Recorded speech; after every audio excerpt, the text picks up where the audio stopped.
Alright guys, let's continue on with my Disney reviews and review Lady and the Tramp, the original 1954 Lady and the Tramp.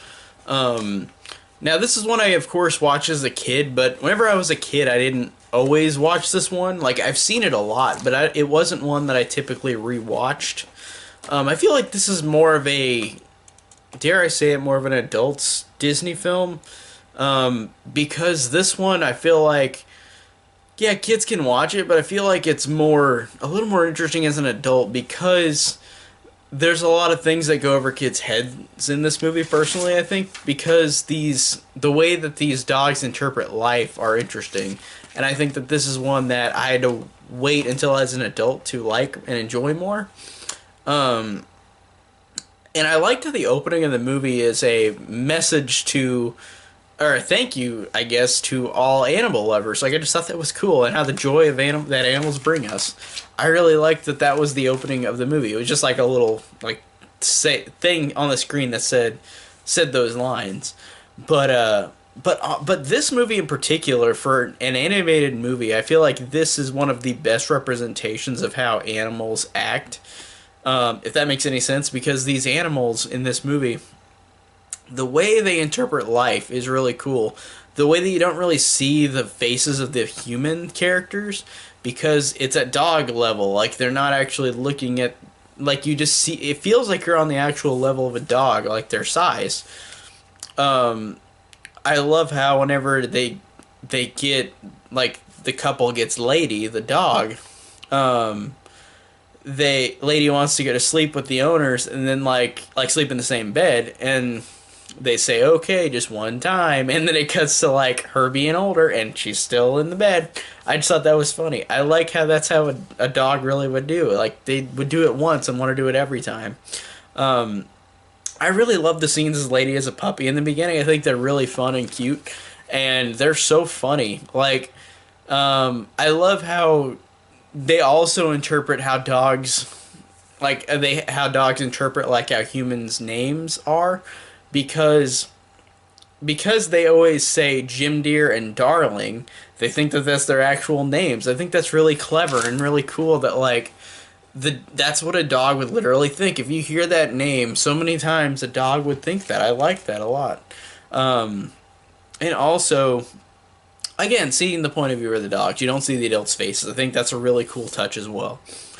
And also, we get a lot of good scenes between Lady and Tramp whenever they meet, where Lady is more of a pampered dog. She's an inside dog, and Tramp is, of course, a street dog. And this has the romantic story that would become a cliche that would go through millions of movies. And I wonder if this is one of the first ones that did that, where like the uppity girl falls in love with the scrappy guy.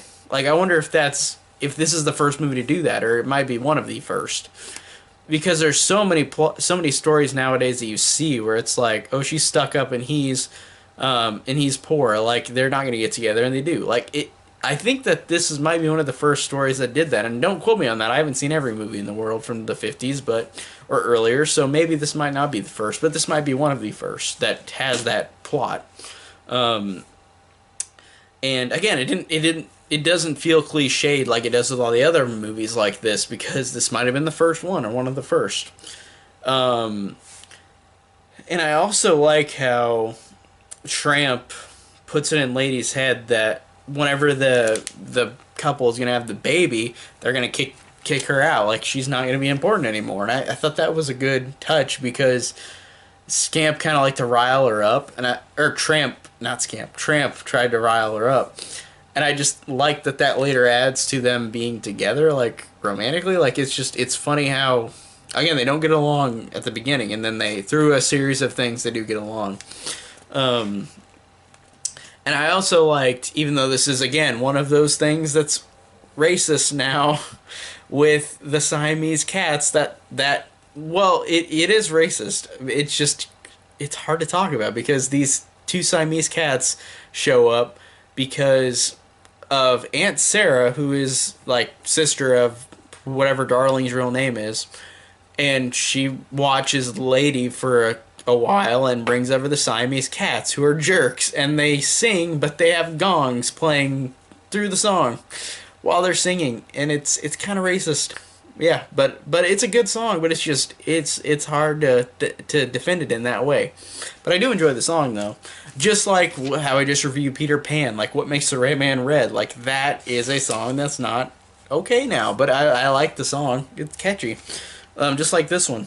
And again, we get a lot of good scenes of Lady and Tramp getting to know each other and learning about themselves. And it does feel like at the end of the movie that they do get together in a way where it makes sense. And whenever they go out and do the spaghetti scene, which again is the most memorable scene and the most iconic, and everybody remembers the scene where they're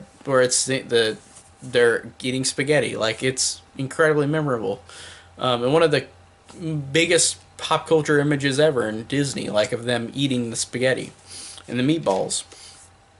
And so it is the best scene in the movie too for me. And I really like how the ending is good, but it feels kind of anticlimactic, where like there's this evil rat that like Lady saw earlier in the movie, and then it suddenly goes inside to try to get the baby, and Aunt Sarah thinks that it's Lady and the Tramp that are hurting the baby, or gonna hurt the baby, and then like she kicks them both out, and then they gotta go in and still save the baby, and they do, but it's weird. It ends on a climax where I didn't think that this movie needed a climax, like a big action moment. Like, it's just kind of weird. It's not bad, but it's just kind of strange. Like, it's just a strange thing to end it on. And like, all these other characters are fine too, like they're fun, but this one isn't one that I will typically rewatch again much. Like, I will watch it if I watch all the Disney movies, but like it's not one that I pop in immediately. This would be one of my lesser favorites to pop in. Like, it's not bad at all. It's a great movie, but it's just not one that I love to rewatch in terms of Disney movies. It's definitely not my favorite at all. But it's a great movie, and it's still worth it, and I really do enjoy it still. So yeah, that's how I feel about the original Lady and the Tramp. So tell me down below what you think of the original Lady and the Tramp, and thank you guys so much for watching.